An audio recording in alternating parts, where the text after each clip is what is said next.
It was unprecedented. A key witness, a police detective, who says he won't answer any questions because he doesn't want to incriminate himself.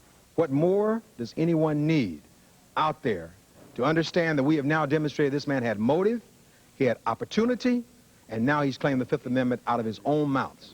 Of course, taking the Fifth, your constitutional right, doesn't mean you're guilty of anything. Surely something a defense lawyer knows. But Furman taking the Fifth on the stand was the payoff for a defense strategy planned from the beginning. Did you wipe a glove in the Bronco, Detective Furman? The strategy was crucial because the defense had to answer this question. If OJ Simpson didn't commit these murders, why is his blood at the crime scene? And why was the victim's blood at his home and in his Bronco? The defense answer is Mark Furman. Not just Mark Furman the detective, but Mark Furman the racist, as seen in court this week. He said if I had my way, I'd gather, all the niggers would be gathered together and burned. He said, the only good nigger is a dead nigger. Officer Furman turned around, looked at me, and told me, I told you we'd get you nigger. And while many criticized the defense for playing an entire deck of race cards and derailing the trial, the responsibility for Mark Furman could lie with the prosecution. Even former Los Angeles District Attorney Robert Filibosian agrees. Supposedly, the prosecutors were aware of what Mark Furman was and had said. And if they were, then they needed to bring that information out in direct examination, or they should have not called him at all. So prosecutors who just last March embraced him must now figure out how to prevent the damage he has done from seeping into the rest of the case. Defense lawyer Leslie Abramson. I think they have to do something to explain that as bad a person as he may be, he didn't plant that glove. He didn't have an opportunity. And even if he had moved the glove from Bundy to Rockingham, how did it get O.J. Simpson's blood on it, the victim's blood on it, fiber from O.J. Simpson's car on the glove?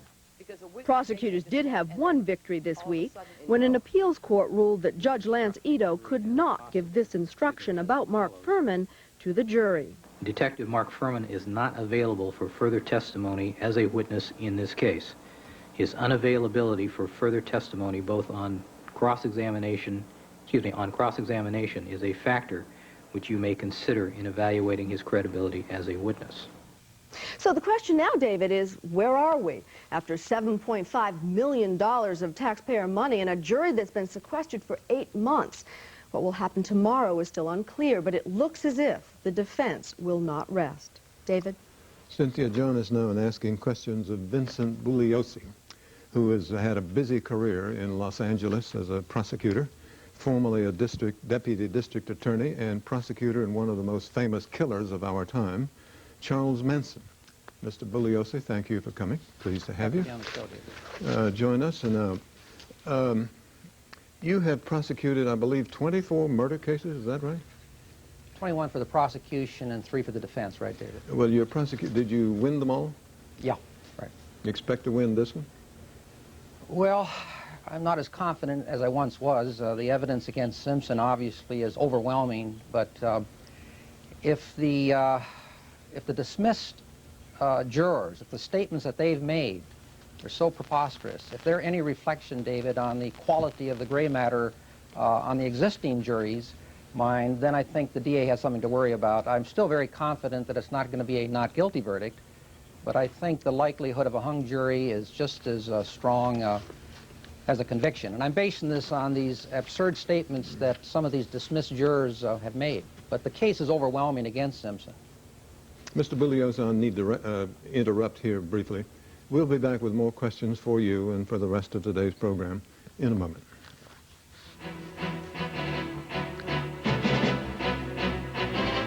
This Week with David Brinkley, brought to you by GE. From plastics to financial services, we bring good things to life. And by ADM, supermarket to the world. If you took out everything we make for a loaf of bread, it wouldn't be a loaf of bread. If you took out everything we make for a jar of peanut butter, it wouldn't be a jar of peanut butter. The fact is, a lot of foods and beverages just wouldn't be the same. without the ingredients we make at the Archer Daniels Midland Company. Flours, sweeteners, vegetable oils, soy proteins, as well as livestock and poultry feeds, which provide for meat, eggs, and dairy products. At ADM, we produce hundreds of popular food ingredients from America's most abundant crops, and we produce them efficiently, so that food doesn't end up taking too big a bite out of your budget.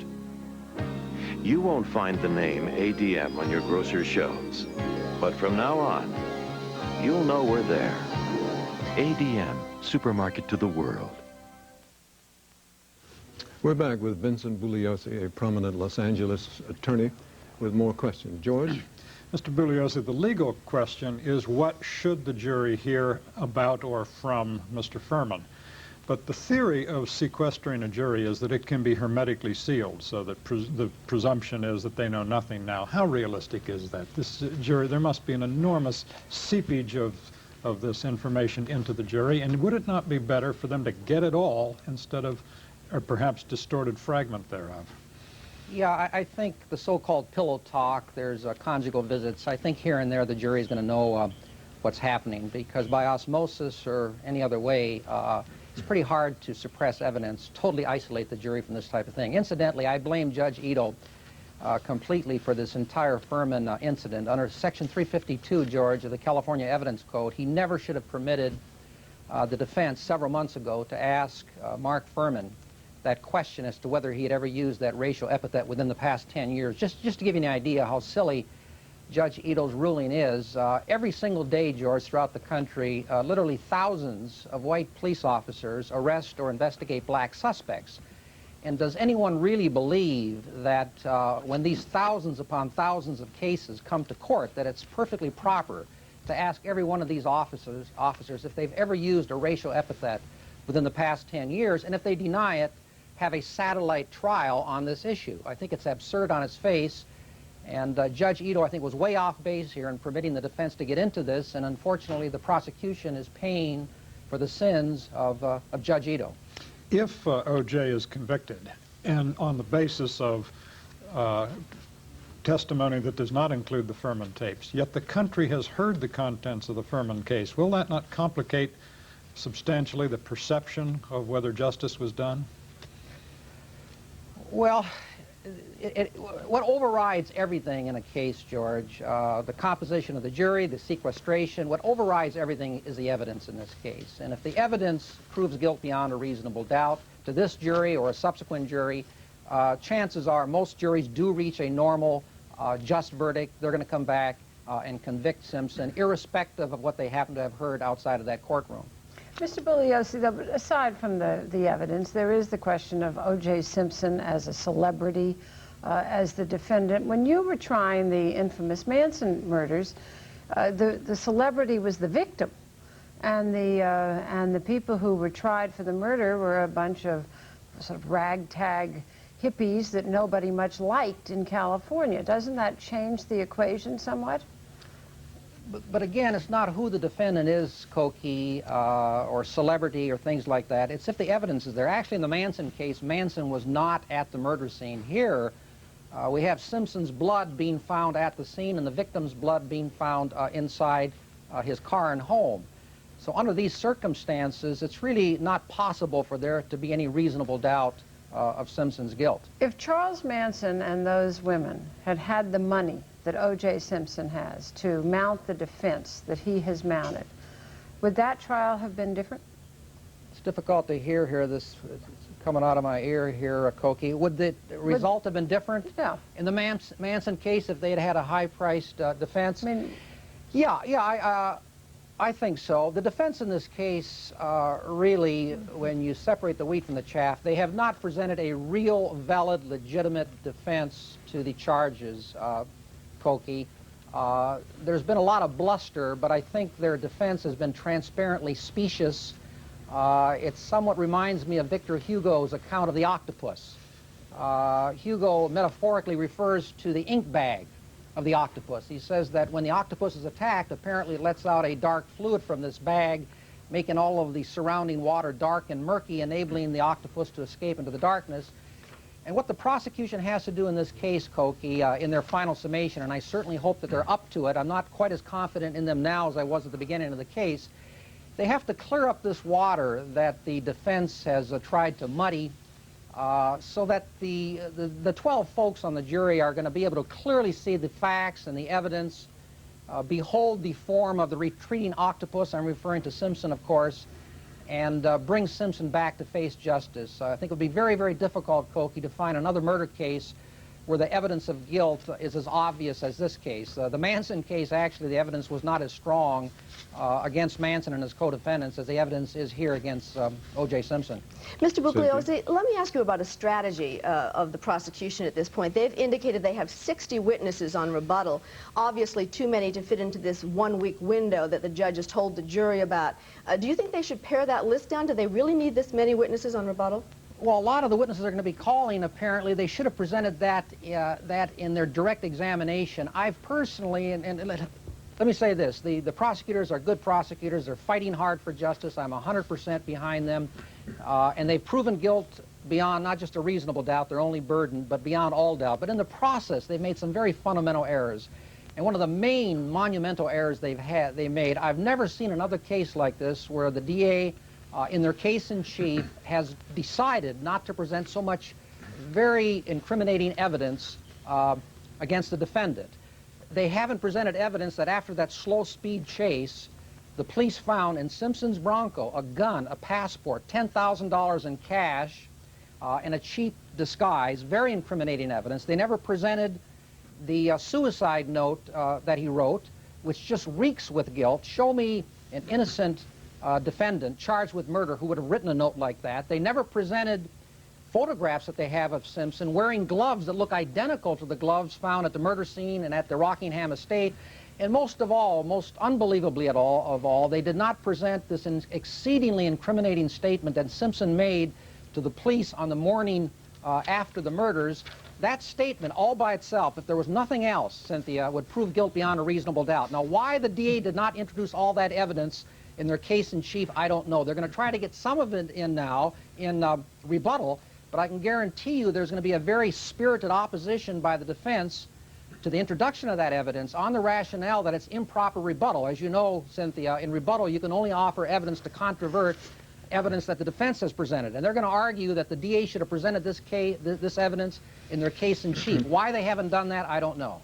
Do you think that one of the problems may be that there are too many lawyers involved in this case on both sides and that they're operating as a bit like independent contractors as opposed to a team? Yeah, I would say so. That's one of the errors of the prosecution. Far too many lawyers in this case. This is not a complex case. With the exception of DNA, this is a relatively simple case. Instead of having two prosecutors, one to handle the DNA and one to handle the other witnesses, they've had numerous prosecutors coming into court presenting evidence, and it's resulted in a rather disjointed, almost amorphous prosecution with no one prosecutor establishing the rapport and the credibility that is so important to have in front of that jury when you give your final summation. I've said before that you should always aspire to a prosecution masterpiece, and if you're painting the Mona Lisa, you don't assign different sections to different painters. Mr. Bugliosi, across this country, people are speculating about the ultimate outcome of this case, the verdict, guilty, not guilty, hung jury, whatever. What is your guess? Well, as I said earlier, David, this case, there's a Himalayan mountain of evidence against Simpson, and there's really no question of this man's guilt. But because of the incredible statements that the dismissed jurors have made, you've heard some of them. I mean, one of them said, it's not against the law to bleed at your own home. Another one still calls Simpson the juice and says Simpson doesn't have anything to worry about. They haven't presented any evidence against him. If those jurors, who sound like they're candidates for the mental poverty program, if those jurors, if their state of mind is reflective of the state of mind on the existing jury, then I think the DA has a lot to worry about.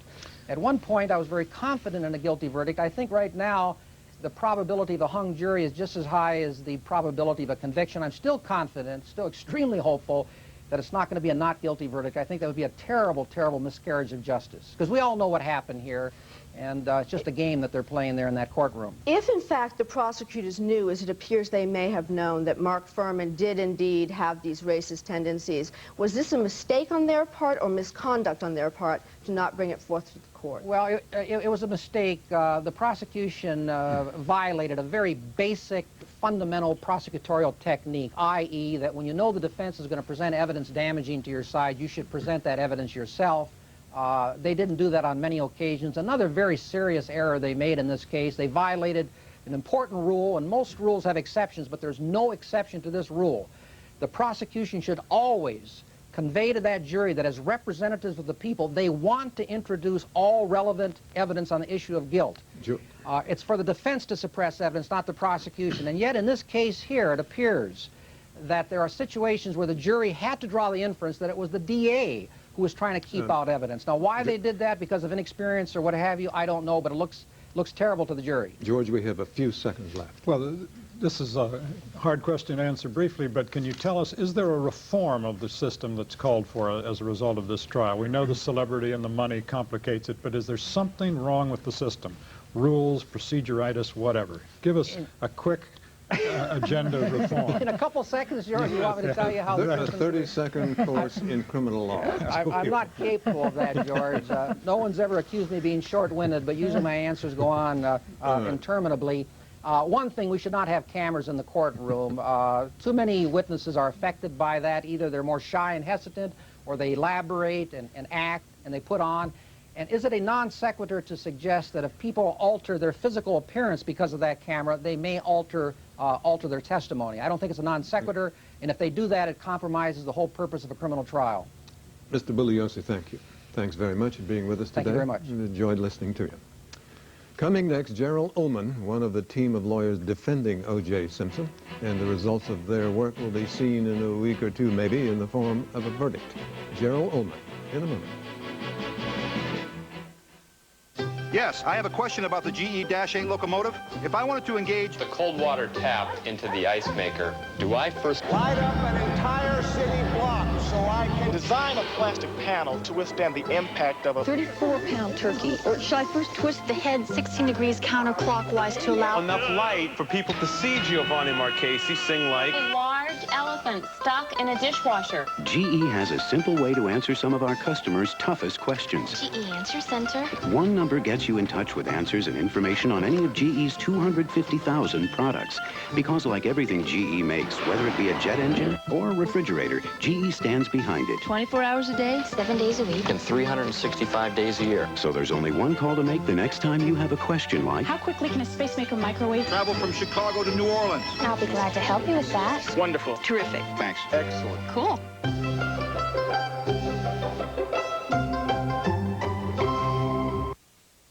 You may have made a difference in someone's life. We can't tell you their name or anything about them. We can tell you that by using or being a designated driver, like 80 million other Americans, you've made a very real contribution.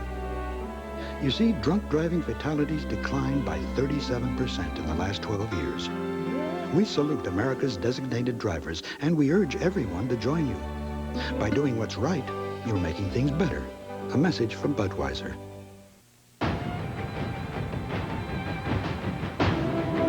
In Asia, in Europe, the Americas, and throughout the world, the same set of principles guides all our actions.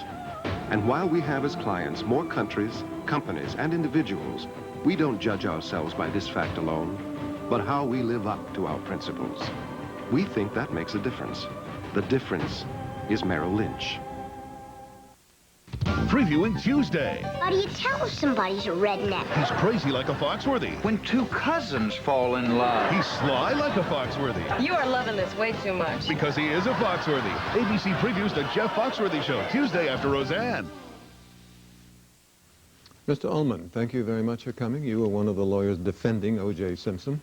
Now tell me, do you plan to put him on the stand? And if not, why not? I believe it was announced this week that Mr. Simpson would not be testifying during our case in chief, and there will be a waiver entered on the record this week. And the reason is... What does that mean? A waiver entered into, what is that? A waiver of his right to testify. He will explain that he understands he has a right to testify and that he's not going to do so. Because at this point, it would delay the trial at least another 3 weeks, and he's very anxious to get this case to the jury. George? Sir, when someone invokes the Fifth Amendment, as is a person's right, people hearing him do that have a right to make an invidious inference on the basis of that. Whether or not they should as a matter of law, they do. Are you worried that people will make a similar invidious inference on the fact that Mr. Simpson will not take the stand?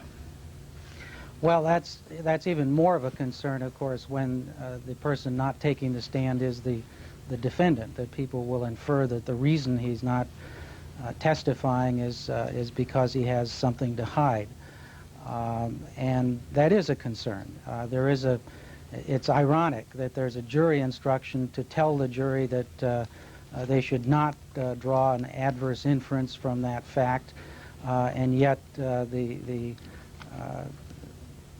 witness Mark Furman were evidently not going to have any instruction given to the jury as to his invocation of the Fifth Amendment. The crux of your case appears to be that Furman is either part of a pattern on the scene at the OJ Simpson, at the scene of the murder, and in the tainting of the evidence, or that he was an extremely busy police officer that night, putting blood in the Bronco, getting blood here and blood there. Which is your argument? That he acted alone as a rogue cop and did all this, or that there were others at the scene who were helping him? Our argument is simply that if you can't trust the messenger, you cannot trust the evidence that he brings to court. Detective Furman was very much in the middle of all of the evidence-gathering activity in the early morning hours, both at the Bundy crime scene and at the Rockingham residence of Mr. Simpson. And this is after he had been relieved from the case. So it's virtually impossible for the prosecution to extricate themselves from their embrace of Detective Furman. He is the source of the key evidence against Mr. Simpson. Mr. Ullman, as I understand it, in all this complicated business, Detective Furman took the Fifth without the jury present. Then Judge Ito said that he would instruct the jury that Furman was not available. Then the appeals court said that Ito couldn't do that. And now, apparently, from what I read about what the appeals court says, you, as the defense, have the right to question whether, since Furman was already sworn as a witness, whether he had the right to invoke the Fifth Amendment. Are you planning to do that? Is the defense planning to question that right? That is certainly one of the issues we'll be talking about. But the real right at stake, from our perspective, is the right of a defendant to cross-examine the witnesses against him.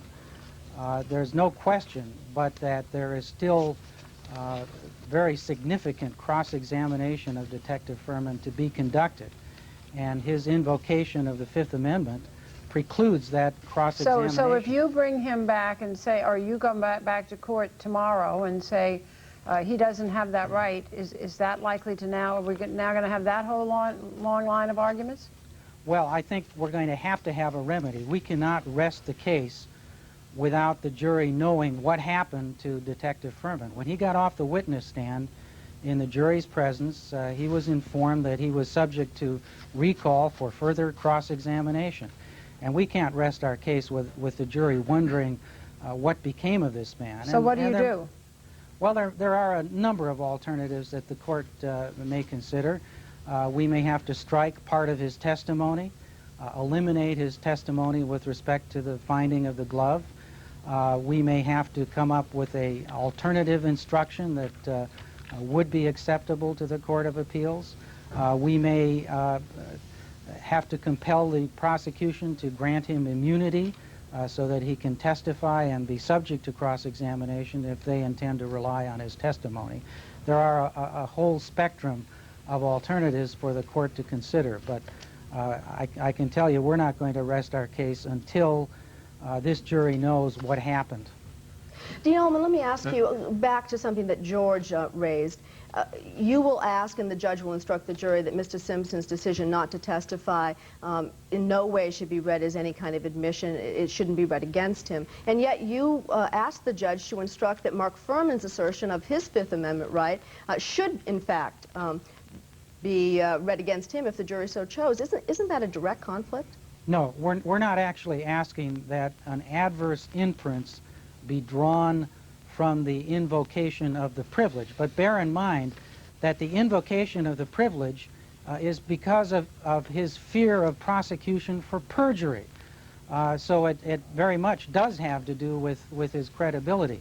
What we were asking with that instruction was simply that the jury could consider his unavailability for further cross-examination as bearing on his credibility.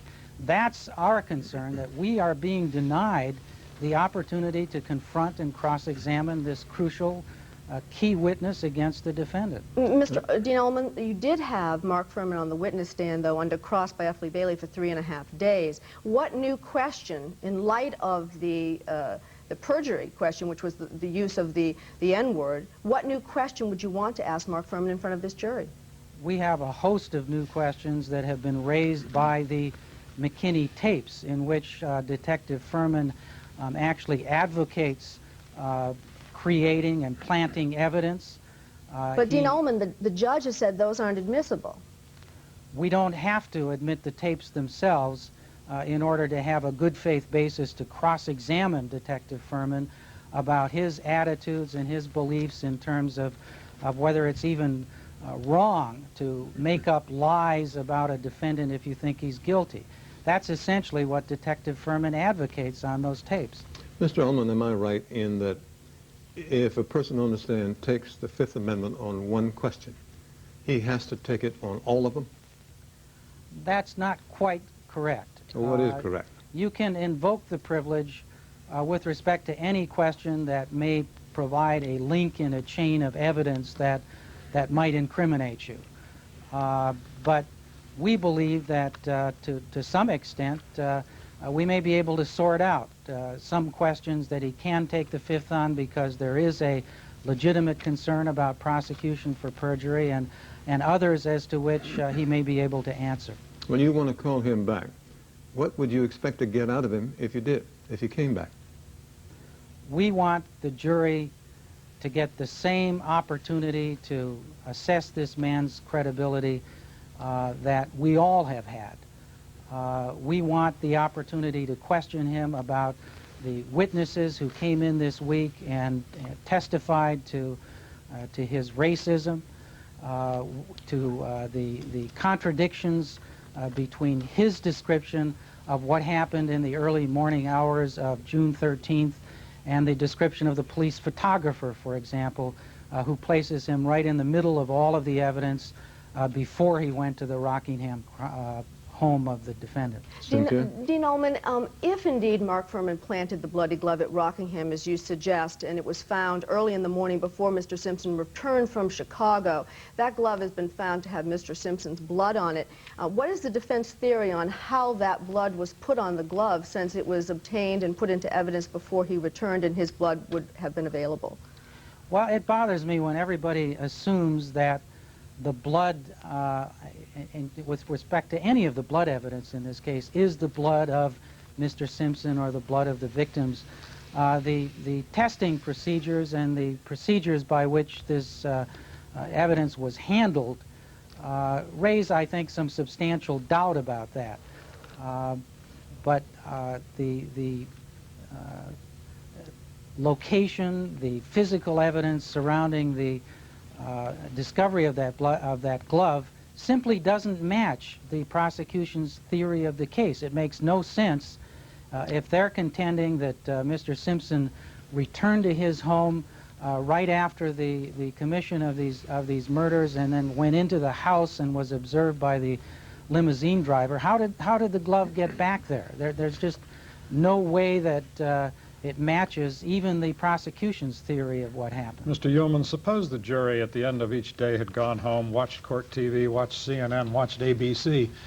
Would justice be less apt to be served than by having them cooped up in a confinement that must have them half deranged by now anyway, and having them get, through leakage from the normal socialization that they still undergo, partial snippets of information that they're supposed to be untainted by?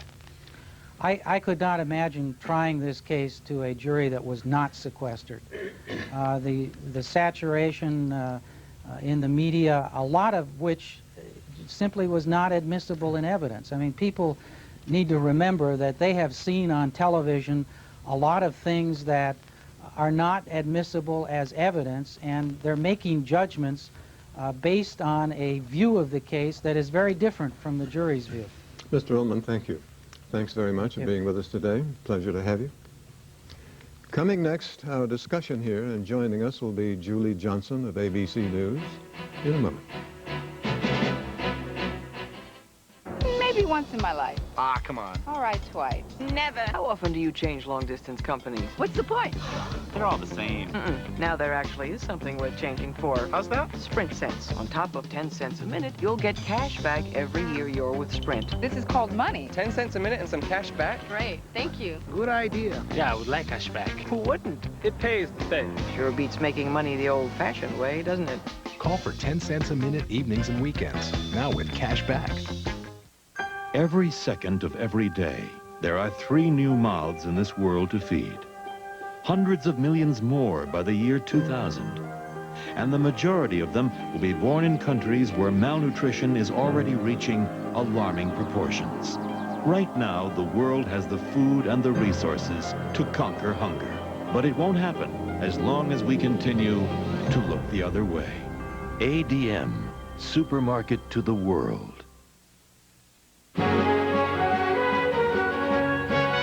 This Week with David Brinkley will continue in a moment. After this from our ABC station. Monday, part 1 of our week-long series, Looking Good, Feeling Great. Plus Mark Harmon and the big winners from the Emmy Awards on Good Morning America. Monday, here on ABC. Hi, I'm Sam Champion. Join the thousands of New Yorkers making a difference by cycling in the 1995 Bike Tour for MS on Sunday, October 1st. You can choose a leisurely, traffic-free 30-mile route or a more challenging 60-mile ride. It's not a race, so ride at your own pace with family and friends, and all the donations you collect will take the MS Society one step closer to finding a cure for multiple sclerosis. Join us, and to register, call 212-463-9791.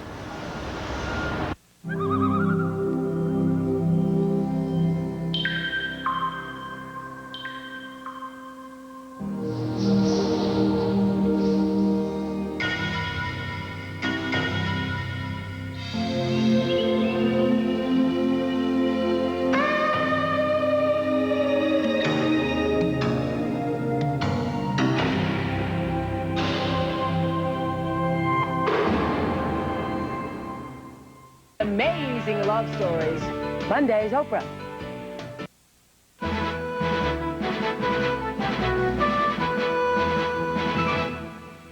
Senator Packwood. He leaves Congress, leaves the Senate at the end of this month at the strong urging of the Senate Ethics Committee. And a part of the reason is that he kept a set of diaries describing his private, personal, intimate activities in excessive detail, I'm sure he believes now, describing his successes and failures, such as they were. But my question is, why would anyone keep a diary which, if made public, would destroy him? Why would he do that? Well, particularly because he intended to make it public, I gather, after his death. He was going to pioneer a new act, which is posthumous suicide.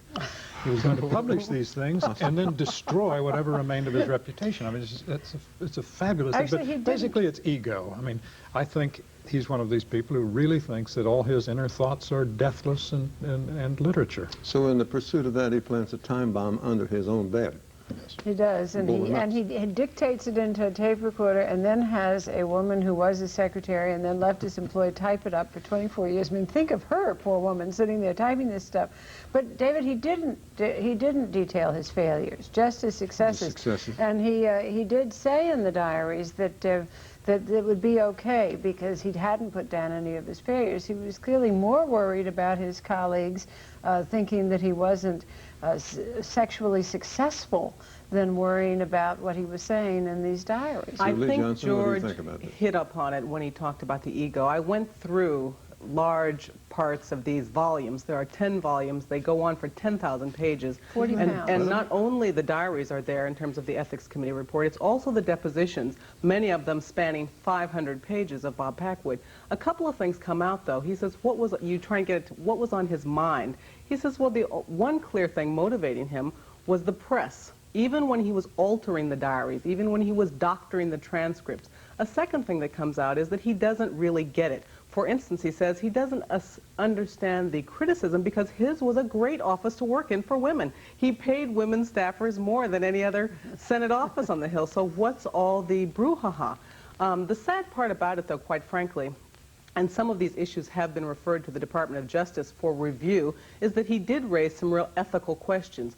Senator Phil Gramm comes up, for instance, as to whether or not there was some misappropriation of Senate Republican Campaign Committee funds in the '92 campaign, so that there are some other things other than this lurid sexual just detail. ethical, even beyond the ethical questions. There is just sort of an insight, not only into his personal life, but into the way at least this senator did business in the Senate, that I think is not going to be something that people end up feeling very kind toward Washington when they read them, that it confirms in everyone's minds the view that lobbyists run the place and that special interests are in charge and that all you have to do is give somebody a little bit of money and he'll do whatever you want him to do. I don't happen to think that's true, but you read these diaries and you think that's true. The first half of our program up until this point has been about the criminal justice system and long trial that combined with what we know about Mr. Furman and what we're learning about the Philadelphia Police Department puts a whole sector of American government under a cloud, the criminal justice system. Now this comes. And it's, you know, following the post office scandal and the house restaurant or whatever and the cocaine. People out in the country who are busy mowing their lawns and getting the kids off to school and don't concentrate on Washington. This is what comes through. Sure. And if you really look at this, in any other workplace in America, were the behavior to be this that's described in the Packwood diaries, the individual would have been fired without the benefit of the $80,000 a year yes pension. And no. And I mean, what happens is lifetime benefits. You know, we've talked about that, and I think there's a yes and no to that. You have to have the ability to complain. And to not be fired and have then the ability to go to a lawyer and all those things. I mean, I don't think that the workplaces have become overnight suddenly pure and free of these things. I think that would be asking too much. And in truth, I think what you are seeing here is a higher ethical standard in the Senate. I mean, that 20 years ago, or even 10 years ago, nobody would have thought twice about some of these 20 years things. ago, this would have been let go with nothing. Oh, I think it would have been let go. It was notorious of people chasing their secretaries around. He's blown himself out of the water. He's living in a trailer in Oregon now. George? Well, I hope at the end of this someone will draw the following inference. When they read about all the favors being done in exchange for campaign contributions and the importance of the Finance Committee that does write the tax code, that is the source of rent-seeking on the part of all these private interests, here is a case for government to do less. Because as long as the government is this intrusive in our society, they will come around trying to find people like Packwood. One thing, David, is Bob Dole's role in all of this. Bob Dole and the Christian Coalition have been in because you know, Dole certainly was instrumental in getting Packwood out of there in the end, and in being part of the team that said you've got to go now, you can't stick around. But then after Packwood finally resigns, Dole goes on the air and says, well, maybe he'll stay here for 90 days. And Packwood shows up at work the next morning and is managing the welfare bill. Right. And people are horrified. Well, and that 90-day period really shrank rather quickly to 3 weeks. It lasted 1 day. Right. But now we got one more thing. General Powell, interviewed in Time magazine, says he may or may not run for president. He will announce his intentions after he makes a book tour selling his book around the country. And he thinks this country is ready for a third party. George, what do you think of that? Well, I don't know whether he has the political judgment to make that call. Maybe he's right about that. He uses a very peculiar phrase. He says, neither party fits me completely. Well, Democratic Party didn't fit William Jennings Bryan completely. He changed the party. Barry Goldwater stood up at the 1960 Republican Convention, said, I don't like it here, we're going to change the party. 4 years later, he did.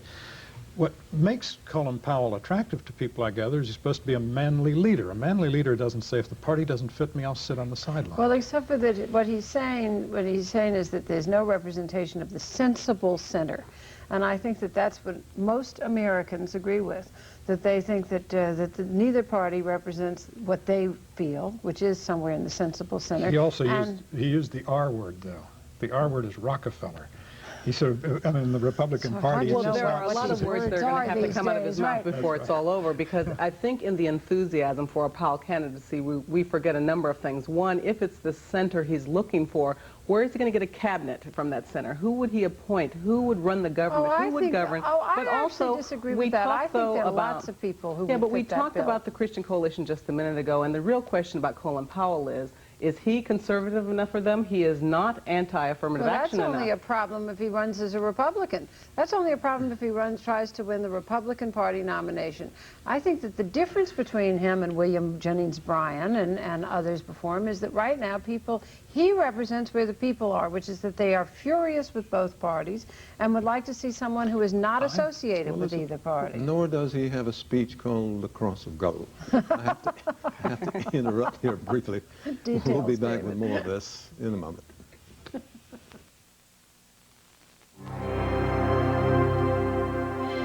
There's a race going on in this country, and the stakes are high. It's a race to save one of America's most precious resources, our topsoil, from a disaster that could ultimately threaten the survival of our civilization. In just 100 years of deep plowing, half the topsoil in much of our most productive farmland has been blown or washed away, severely threatening our ability to grow the food we need. Today's farmers are gearing up for the race by turning from deep plowing to an innovative practice that reduces soil erosion as much as 92%. It's called no-till, and compared to conventional plowing, it saves labor, time, and fuel while preserving water quality and helping protect the environment. By adopting such practices now, we can save our topsoil for countless generations to come. And thanks to the American farmer, we're gaining ground every day.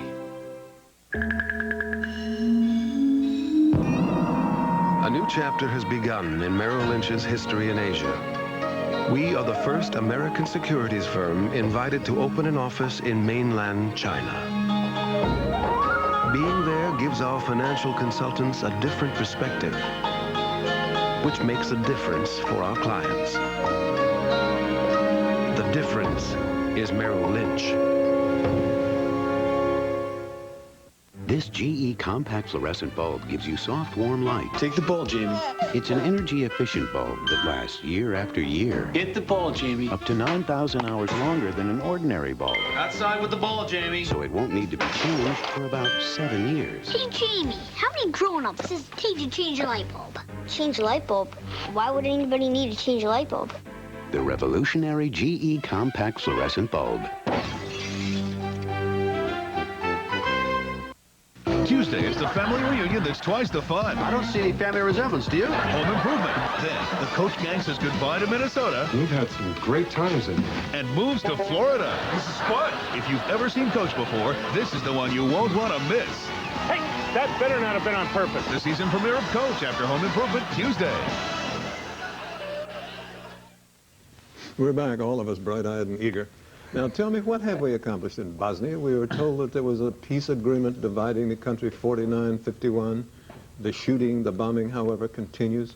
What do you make of this, George? Well, perhaps the killing will stop. What also will stop is the dream of a tolerant, multi-ethnic Bosnia-Herzegovina. That's clearly ethnic cleansing is being used as a precondition of peace here, that we're going to have three relatively ethnically homogeneous entities separated. It's tragic and reflects on the backwardness of Europe that they have to do it that way, but they do. We're also presiding over, sort of enforcing with NATO jets, a settlement that in a way gives Serbia a victory. We don't have the strength of will or purpose, evidently, to reverse what they accomplished on the ground. They control 70% of of Bosnia. They're going to go back to 49, however they'll calculate that. But basically, one of the great aims of Greater Serbia is going to be accomplished. But you know, the greatest danger for the United States in this war all along has been peace. Because any one of these peace settlements that has been proposed, including this one, is one that people people there in the area, either the Serbs, the Croats, or the Muslims, decide that they don't like for whatever reason. So it will not be a set peace. There will be guerrilla warfare and people trying to get over to the other borders and reestablish their towns and all of that. And we have promised as a country to put 25,000 ground troops in to secure this peace. That's when it gets really dangerous for the United States. And that's something that we haven't talked about from the beginning. Peace for us has been more dangerous than war. Well, I think there's a real question about whether or not this will hold, but I think that there's a broader issue here, and that is whether or not it's going to be the norm to have the balkanization of a state by force, and whether or not it's appropriate to have this sort of ethnic cleansing and torture and rape and all these atrocities that have preceded the division of this country, and have that go forward as an international legal norm. I think it is not. And I think that there's some real questions about whether or not, even in listening to the president's statement about how this country would exist, it would still exist as a state, however, with two constitutions. Well, just think about it. Divided. First of all, we haven't gone in to do anything about this ethnic cleansing and the horrors that have gone on for the last several years. Then we finally go in and start doing some air raids, and they seem to be effective. Funny thing. And so then, what is the purpose of the air raids? To get people to the peace table. Well, that is, at least to some degree, finally working. And then what is the peace that we say we're going to agree to? As you say, a sham peace, a peace that is based on torture and crime and ethnic cleansing. It is a horrible series of events where it seems to me that we just lose our moral suasion with each step of the process. But there was a cost to the moral economy of our country sitting here watching it. And here's where the CNNization of the world does have real consequences for our country.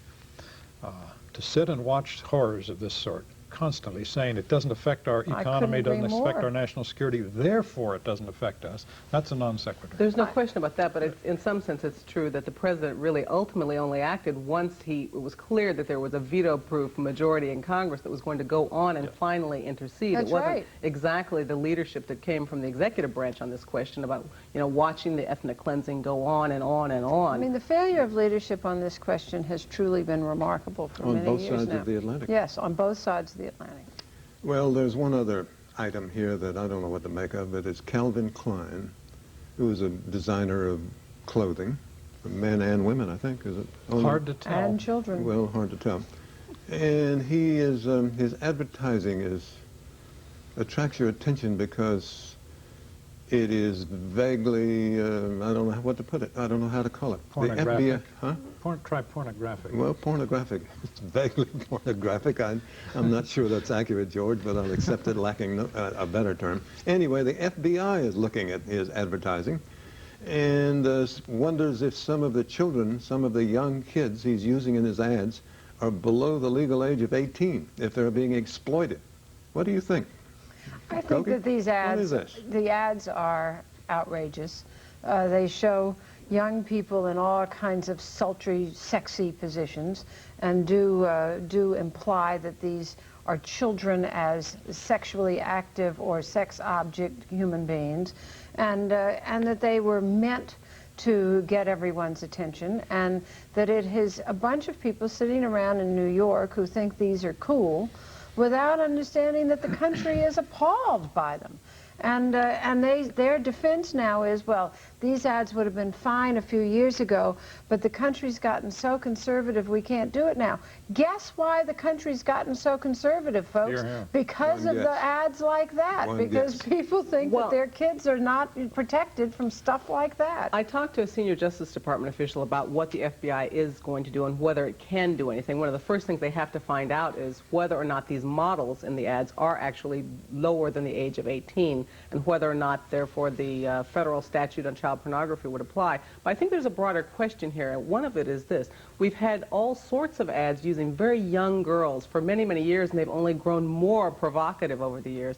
Consumers can step in as well, not just the federal government. I mean, George and I often come to the same conclusion on whether or not it's always appropriate to have the federal government involved in some of these things. I think consumers can ask themselves, do they really need a crotch shot or some sort of provocative picture of an almost nude child to buy a bottle of perfume or buy a pair of jeans? And I think that the answer can be dealt with in the marketplace on that question, as well as whether or not you get the involvement of the FBI. This did start in the marketplace. It started with, I think, the Reverend Wildman saying, bringing to the attention of his troops these ads, and then the TV He wrote to the stations FBI, didn't he? No, the Or the FBI Justice got Department. involved because a couple of FBI agents saw the ads on the buses and said, those look like kids to me. Well, they may, even if they're kids, then the government would have to define pornography, which it notoriously cannot do, other than the Right. Potter-Stewart definition, which is I know it when I see it, and I see it on the side of buses these days. And then they would come into the commercial speech protections. It's a legal mess. Problem is that, you know, at the beginning of this century, Freud got into all that trouble by eroticizing children, saying they have an erotic life. Now, you get rich doing this by exploiting children, by presenting them as really as androgynous. The guy's selling underwear and androgyny, and it's a big business. Well, and he's there selling seem to be some buyers. and sex. Well, sex, but also the confusion of the sexes. He's selling this perfume, and it says on the side of the bus, I walk by at 5 in the morning, that'll open your eyes. It says, fragrance for men or women, boys or girls, whatever. Well, that's what he was intending to do, get your eye, Got and he my did eye. it. He did. Well, we haven't heard anything from Mr. Klein, have we? So we'll wait to hear. In the meantime, we'll be back with a few words about women who want to be president, and they should know what they're getting into in a moment.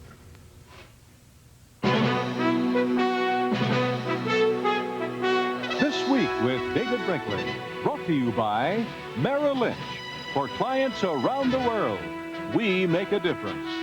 And by GE. From power generation to medical systems, we bring good things to life. I want to tell you about my home far away. My mother and father are there. Strengthening the links of communications requires capital. In the last 3 years, Merrill Lynch raised over $50 billion for communications companies around the globe. We connect investors to opportunities and the people of the world to each other. For them, it makes a difference. The difference is Merrill Lynch. This is my amazing GE Profile dishwasher. It's got this computerized brain, which makes it unbelievably smart. Ah, there you are. It knows how long to wash your dishes. Ravioli again. Because it analyzes how dirty the water is. Child's play, really. So it won't waste water, energy, or money while getting your dishes brilliantly clean. All you need is a brain. If you're so smart, how come you're doing the dishes? I hate when she does that. The GE Profile dishwasher. It's got a mind of its own. What are you looking at? A change is happening all over the world. Because now the airline that unites 5 continents is owned by the people who built it. Come see the difference employee ownership makes as we take it to the far reaches of the world. The employee owners of United. We don't just work here. Come fly our friendly skies. Buy hamburger, cook it up, and you'll discover you have a whole lot of something you don't even want. Try Harvest Burgers from, who else? Green Giant. And get the flavor without all the fat. They're all vegetable, with far less fat than hamburger, no cholesterol, and lots of taste. Harvest Burgers from Green Giant. Everything you want from a burger, without everything you don't. Wednesday, do you know what your babysitter does when you leave the house? Shocking undercover video shows scenes you won't believe. Sure enough, later on in the day, it was the baby too. A prime time for every parent, Wednesday. And Friday on 2020, hero, leader, possible president. But what does General Colin Powell believe? Do you think this country is ready for a black president? Spend an hour with 2020 and you'll know Friday. Finally, a bit of familiar folk wisdom is that every American boy, as we used to put it, can grow up to be president. 41 of them did. Nothing much about girls growing up to be president, but look at this. This week, Hillary Clinton visited Ulaanbaatar, capital of Mongolia, the first communist country in Asia to switch to democracy. She went there to show American support and to give a little money to help people keep warm in the coldest capital in the world, 40 below in the winter. She sat in a tent made of animal skins, and as a gesture of respect, they handed her a snuff bottle and expected her to take a sniff. Then they gave her a drink of fermented mare's milk. Very gamely, she drank it and said it tasted like what Americans call yogurt. Others say it tastes like a mixture of warm beer and buttermilk. Women who want to climb the heights in politics should ask themselves if they're ready to dip snuff and choke down mare's milk. For all of us at ABC News, until next week, thank you.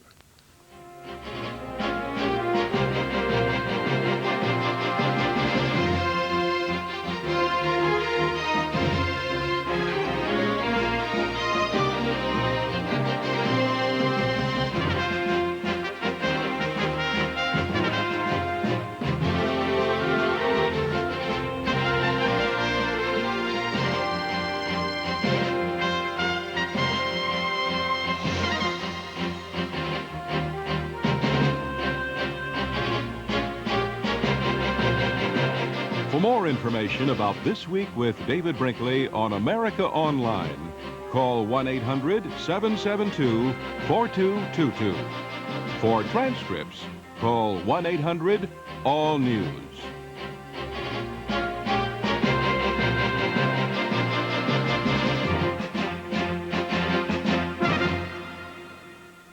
This Week with David Brinkley is a presentation of ABC News. More Americans get their news from ABC News than from any other source. It's Action Monday with a winning team. First, Jeff Fahey stars in an all-new episode of The Marshal. Then, the Green Bay Packers tackle the Chicago Bears on ABC's Monday Night Football. It's The Marshal and Monday Night Football on Action Monday, here on ABC. What a team. Hello, I'm Nancy Reagan. Alzheimer's disease can change your life. It changed mine.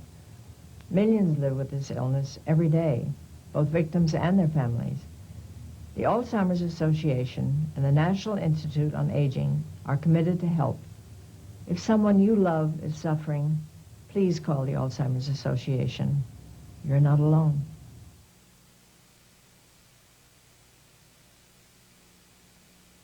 Now, get up to $2,000 factory cash back from Buick. Now that's value. What's the occasion? It's Buick's 95 Model N closeout. Now you're talking. Now you can move up to LeSabre, the best-selling full-size car in America, and pay only $19,809. Now that's what I like. LeSabre, named best overall large car value, with one of the highest resale values in its class. Now, only $19,809. Cash back on LeSabre. Now, wouldn't you really rather have a Buick?